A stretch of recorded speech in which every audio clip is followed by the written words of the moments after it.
Good evening. Good evening. Hey, we live from Miami, man. It's late, yeah, but we don't sleep. This is the city that does not sleep.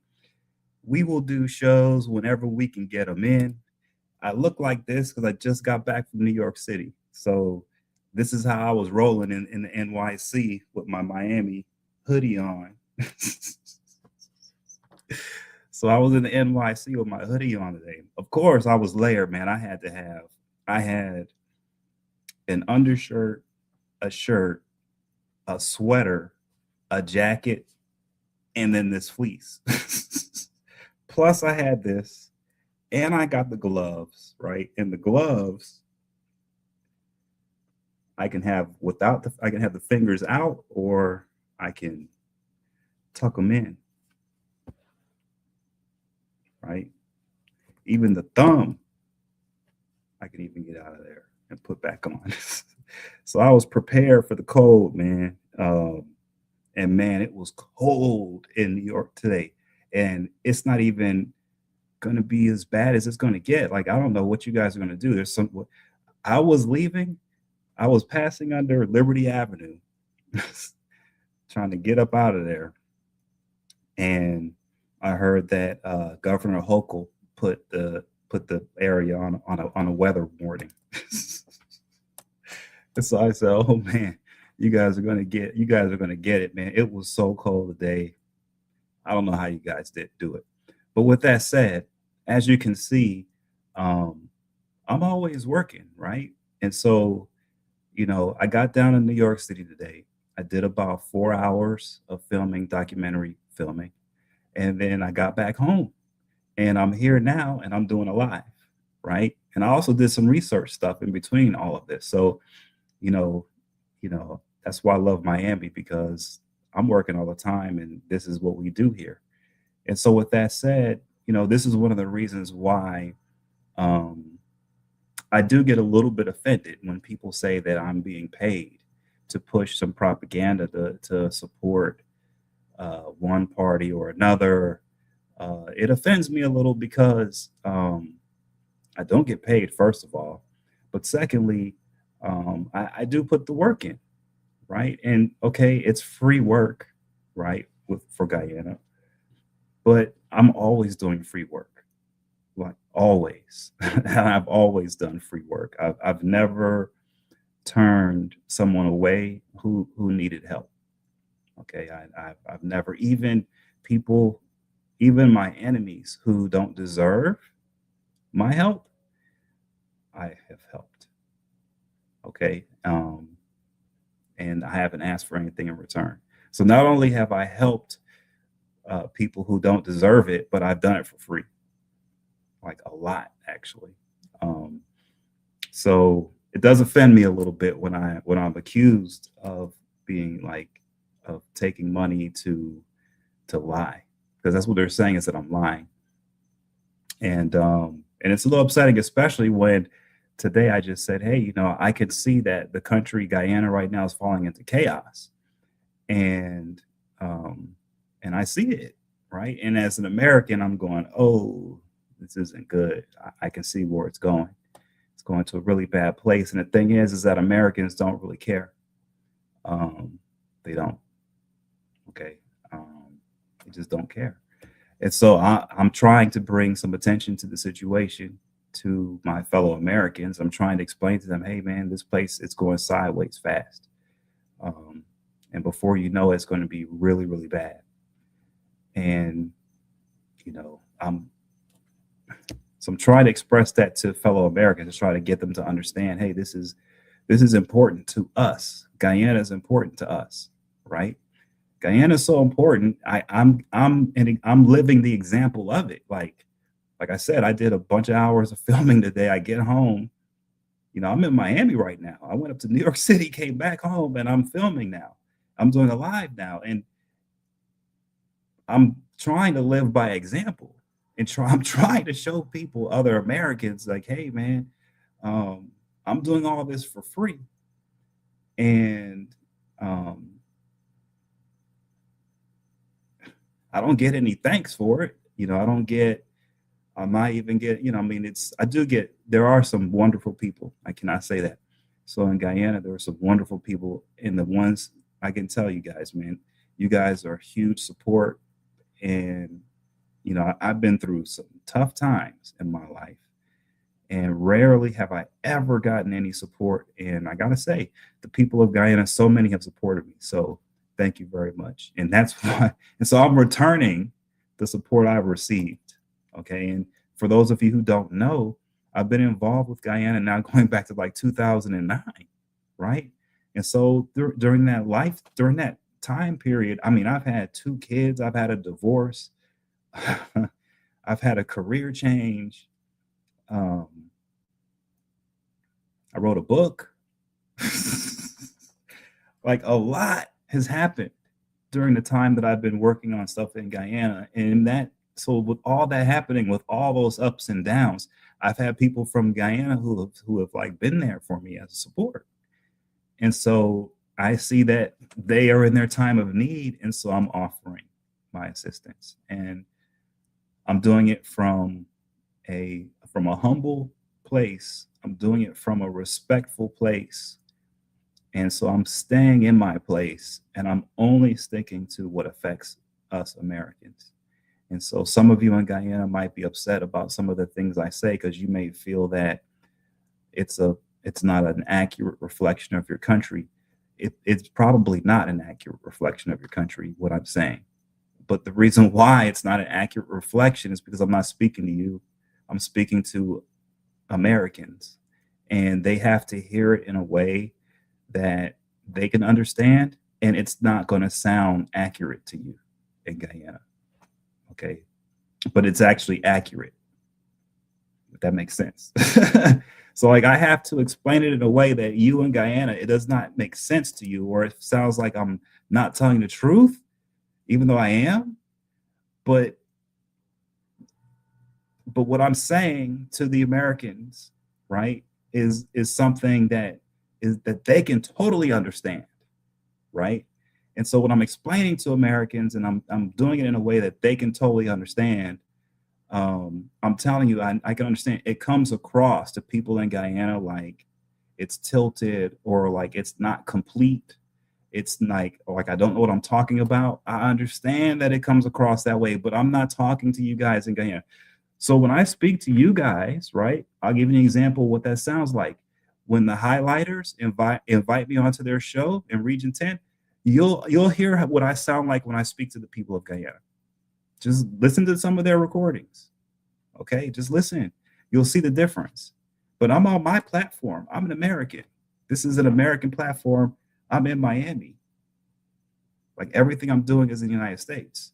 So, I mean, yeah, it's going to sound a little strange to people in Guyana. I understand. I'm not really doing it for you guys. I'm not saying you guys can't come on my show, but if you're coming on my show, then you have to be prepared to hear it the way that Americans understand it. Okay. And just understand that, okay, that sounds kind of funky, but but that's just how Americans kind of do it. Like, I'm sorry, that's what you have to accept, because that's what I'm angling it towards, if that makes sense. And so, I might have trolled a few people today, some Muhammad supporters, and say, I guess they don't like prayer. And I'm trolling them because I came under attack today. I just, after coming up from New York and just passing by Liberty Avenue, I thought about you guys, man. I passed by Liberty, and I was just like, man, it's cold out here. Liberty Avenue was empty. But I was just thinking about the people of Guyana passing by Liberty Avenue. And so, yeah, I just felt like, hey, let me jump on here. Let me do a little bit of talking about some of the things that I'm seeing, some of the things that are worrying me. And I really feel like people should pray for Guyana. And so I just posted on my Facebook page, hey, I think we should have some prayers for Guyana. I was not. And what happened after I asked for that is all these Muhammad supporters are attacking me, saying that I was claiming that Muhammad is trying to hurt Guyana.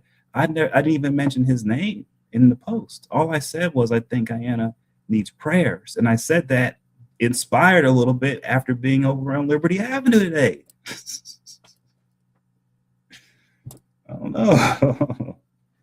But like people are so mad. And so that's why this is sort of my point about the chaos that I feel going on in Guyana, that people are so mad right now that even when someone like me is just calling in general for prayers for the country, that people are taking it like personal and they're like coming at me and attacking me. And I'm like, wow, man.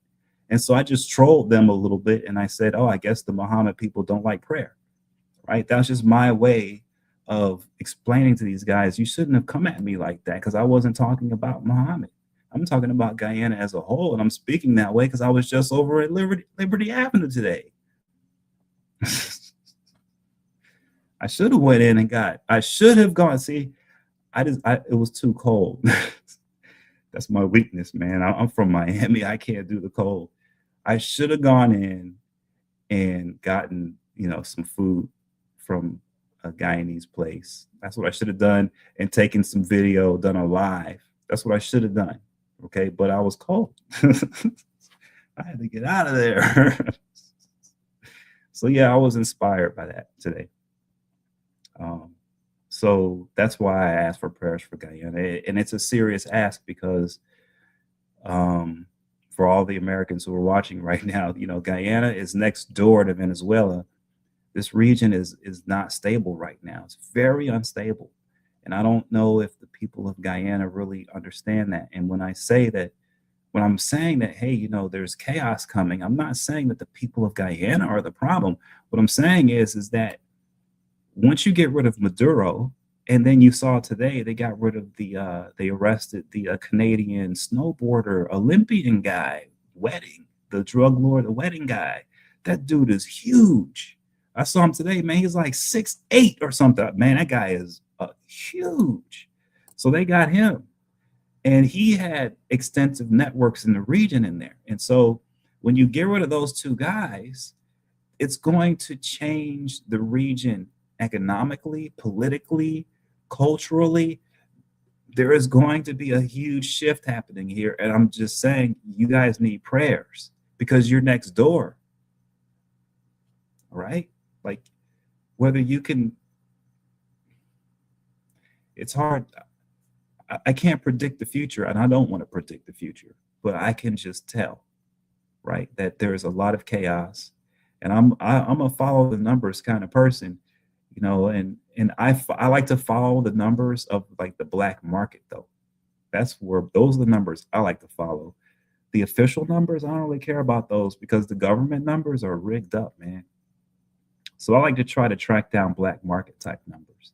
And there are certain indicators on the black market that I look for that are important.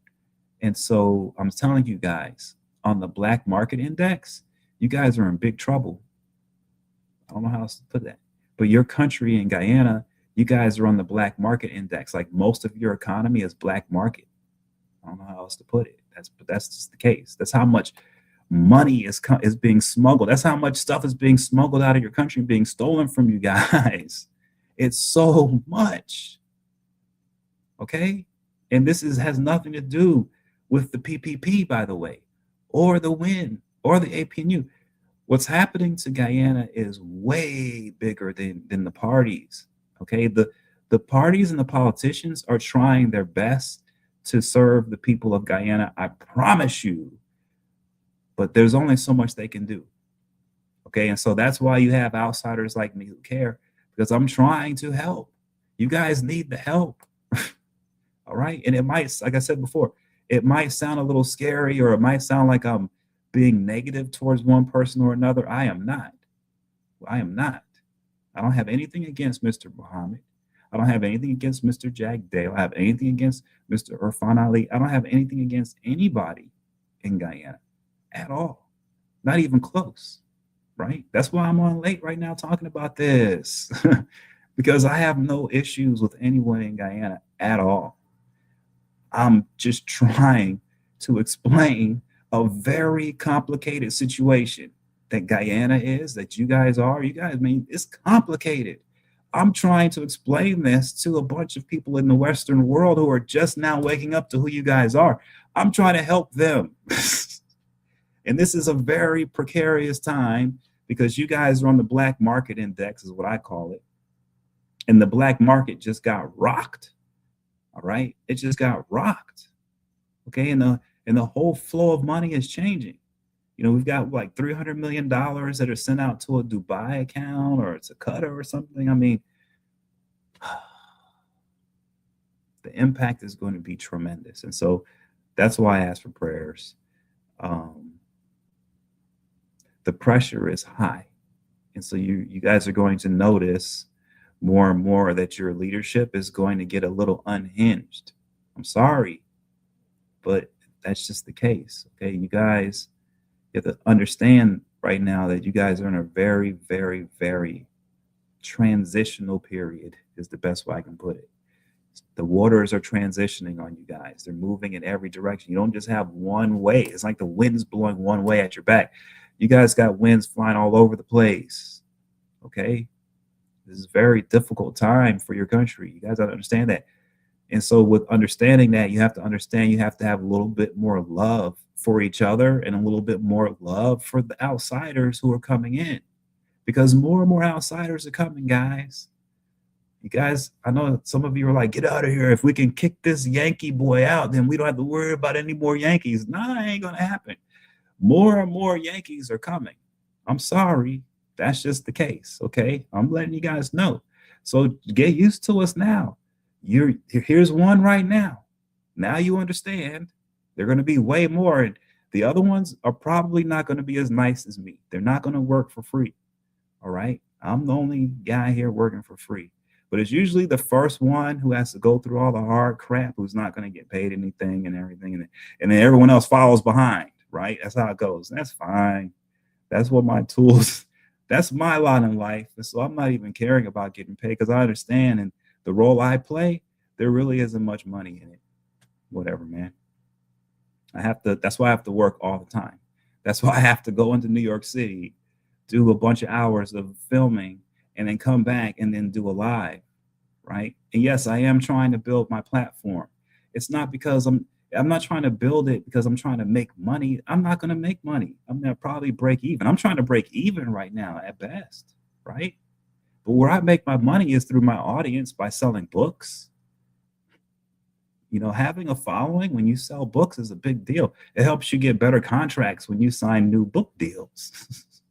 Okay, so I'm giving you guys a little bit of knowledge on the economic side of the book stuff, but that's what I do, is books, and I'm doing documentaries too. So like that stuff, it's important for me to have an audience for that, but it's not for making money through the website. No, it's to promote my other work that I'm doing. The books I write, the documentaries I work on. You get it? So this isn't, I understand that a lot of people in Guyana, the way you guys are used to doing things and the way you're used to it in your society is just straight up pay to play. If someone's doing something, they're being paid for it. It's a little bit different. Our cultures are different that way. Okay. Here in the United States, we're more prone, and I'm not saying this is across the board, but you're going to find many, many more people in the United States who are willing to not do direct pay for play. You will find people who are trying to actually build an entire platform where they want movies and documentaries and books and TV shows, magazines. Like, there are some people who want to do all of that, right? I'm one of those people. And so I have to work all night. I have to do documentary work in New York City in the daytime while being in Miami in the morning and Miami again at night. Then after I get off with this live, I do some research work. And this is heading into the weekend, which I'm going to do more work. But that's because I'm trying to build a platform. So yeah, I'm on a lot and I'm working a lot. But yeah, I'm trying to build a platform. And I appreciate it if you guys will support it. I really do. So I just wanted to explain all of this so you guys would know.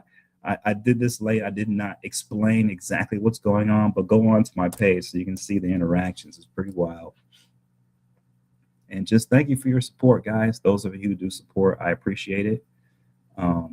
There are some accusations out there on me on things. I've seen some posts. I don't even care, man. Whatever, guys. I'm working.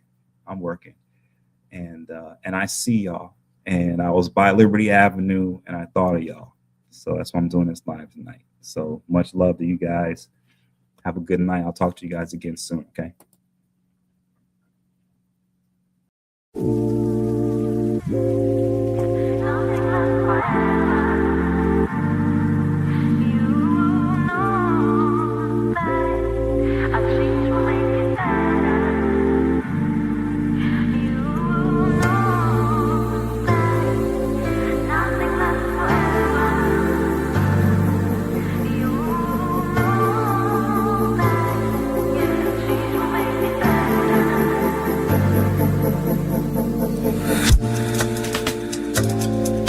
Now I'ma put it down like that. I'm leaving, I ain't coming back. You don't like the way I act anyway. You really don't have to react. Don't try to change my mind, in fact. Honey, I've already packed all my stuff. We're no longer kids, let's move on. And you are not my kid, so I'm done. Please don't make me pull my gun.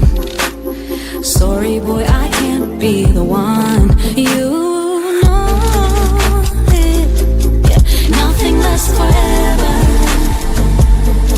You know that a change will make it better. You know that nothing lasts forever. You know that, yeah, change will make it better.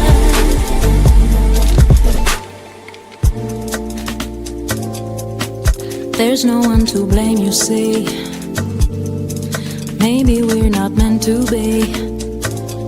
There are plenty more fish in the sea anyway.